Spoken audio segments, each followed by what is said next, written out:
Welcome to Panic Files. On this episode, we're uncovering disturbing photos from mental asylums and the dark truth behind them.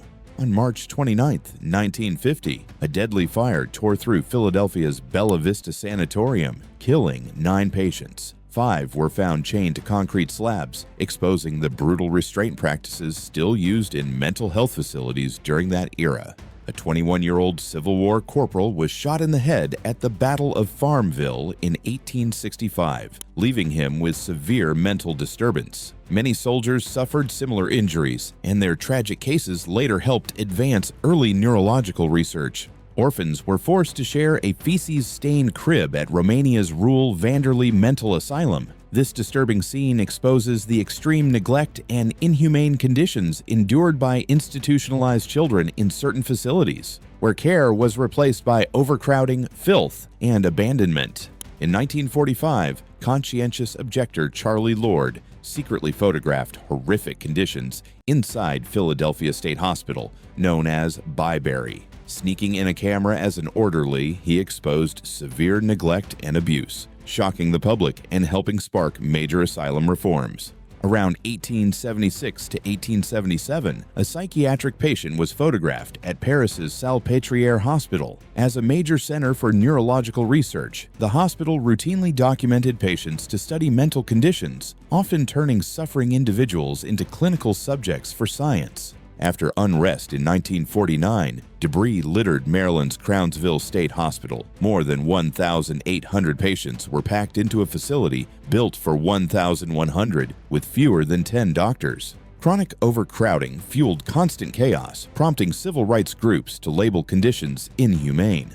Around 1930, orderlies washed patients en masse at England's Long Grove Asylum. Basic hygiene was carried out with little concern for dignity or privacy, reflecting how psychiatric institutions often prioritized efficiency over humane treatment and individual care. An 1890 photograph from Germany shows a woman restrained to a wall in a crucifix position. Though shocking today, this method was once considered standard treatment, believed to calm patients and control behavior within early psychiatric institutions. One of Dr. Walter Freeman's lobotomy patients was photographed just 10 days after the procedure in 1942. Lobotomies were promoted as miracle cures for mental illness, but they frequently left patients permanently disabled, emotionally blunted, or trapped in vegetative states. A prisoner at Wakefield Prison is shown restrained in a chair with a collar and straps. These mechanical restraints were first developed in prisons, later adopted by psychiatric institutions as tools to control behavior rather than provide treatment. Between 1936 and 1970, the PCO brothers built complete padded cells for Farnborough Hospital. These rooms were designed to prevent patients from harming themselves during violent episodes, reflecting early attempts to manage dangerous behaviors in psychiatric care. In 1886, St. Elizabeth's Hospital used hydrotherapy to treat insomnia and depression. Patients were strapped into baths for hours or even days, with only their heads exposed, a harsh and extreme approach to mental health treatment. In the 1860s, West Riding Asylum in England housed non-violent women, many with terminal dementia. Patients were required to wear bonnets, both to keep warm and create a uniform appearance across the ward, reflecting strict institutional practices of the time. Between 1999 and 2002, Greek photographer Georgi Georgiou captured shocking images of psychiatric hospitals in Kosovo, Metahija, and Serbia. His photos revealed outdated, harsh conditions, exposing a reality many believed had vanished decades earlier, shocking the world. In 1856, one of the earliest photographs of phrenology emerged. Phrenologists claimed they could assess intelligence and personality by feeling bumps on a person's skull. Though now considered pseudoscience, phrenology surprisingly influenced the development of modern psychiatry and neurology, leaving a controversial mark on medical history.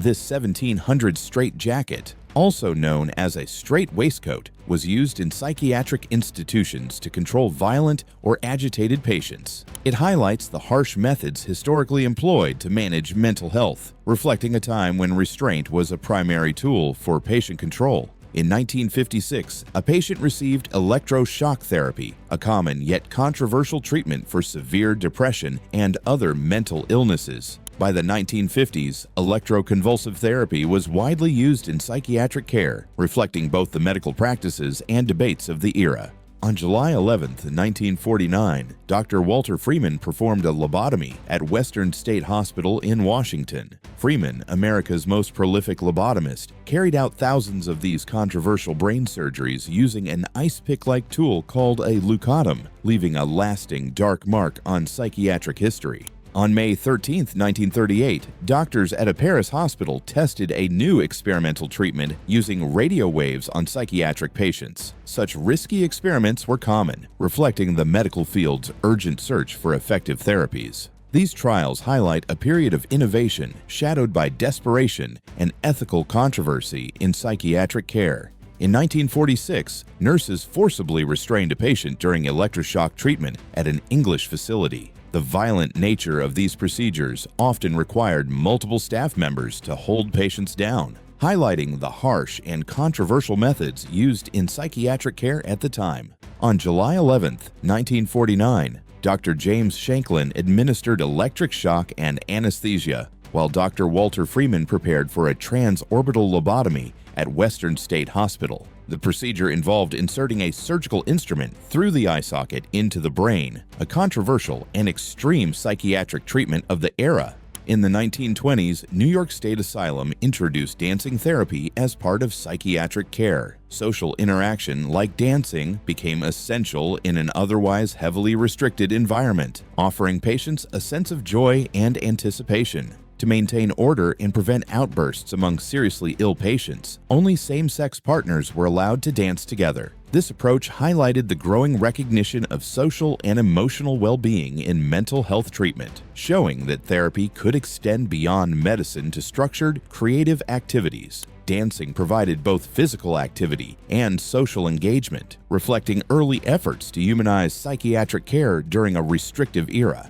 In 1901, Augusta Dater became the first person diagnosed with what is now known as Alzheimer's disease at a Frankfurt mental hospital. Dr. Alois Alzheimer closely studied her case, documenting her progressive memory loss and confusion. His detailed observations of Augusta's condition ultimately led to the identification and naming of Alzheimer's disease, marking a pivotal moment in medical history and our understanding of neurodegenerative disorders. This 1872 photograph from Charles Darwin's book, The Expression of the Emotions in Man and Animals, shows a man whose facial muscles display terror and mental distress. Darwin applied his studies of animal expressions to humans, aiming to understand and identify mental conditions through observable emotions. In the 1920s, an opera singer performed at a New York City mental hospital as part of sound therapy, an experimental psychiatric treatment. Psychiatrists believed that certain sounds could have therapeutic effects on patients. A press release highlighted that this innovative approach would be observed with intense interest by alienists, psychologists, and the broader medical community. Sound therapy reflected the era's willingness to explore unconventional methods in mental health care, combining art and science in hopes of improving patient well-being. This approach demonstrated the experimental spirit of early 20th century psychiatry.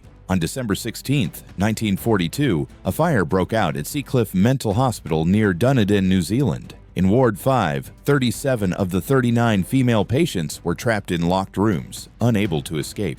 Tragically, 5 women lost their lives in the blaze. This disaster exposed the deadly risks of restraint practices in psychiatric institutions, where security measures meant to control patients turned fatal. The Seacliff fire remains a stark reminder of the dangers inherent in outdated mental health practices and the urgent need for humane treatment and safety in psychiatric care.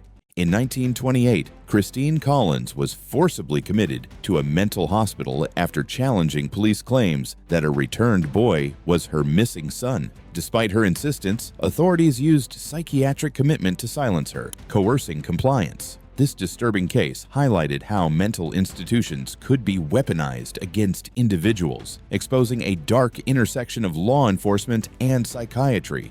In 1899, philosopher Friedrich Nietzsche was institutionalized in a psychiatric hospital. Famous for ideas like God is dead and the concept of the Übermensch, Nietzsche suffered a sudden mental breakdown in 1889 after witnessing a horse being beaten. He became erratic, sending incoherent letters to friends. His family admitted him to psychiatric care, where he remained fully incapacitated for the final decade of his life. This period marked a tragic end for one of the 19th century's most influential thinkers, whose brilliance was overshadowed by devastating mental illness. On New Year's Eve, 1988 or 1989, life at Moscow's Kashenko Psychiatric Hospital in the Soviet Union remained bleak and controlled, despite the celebrations. Similarly, at Pilgrim State Hospital in New York, psychiatric patients endured hydrotherapy, highlighting the harsh, regimented conditions common in mental institutions worldwide. These images aren't just relics of the past, they're warnings. Behind locked doors, science, fear, and authority once erased humanity. As mental health care evolves, remembering these stories matters, because forgetting them risks repeating them. If this shocked you, Part 2 may be even darker.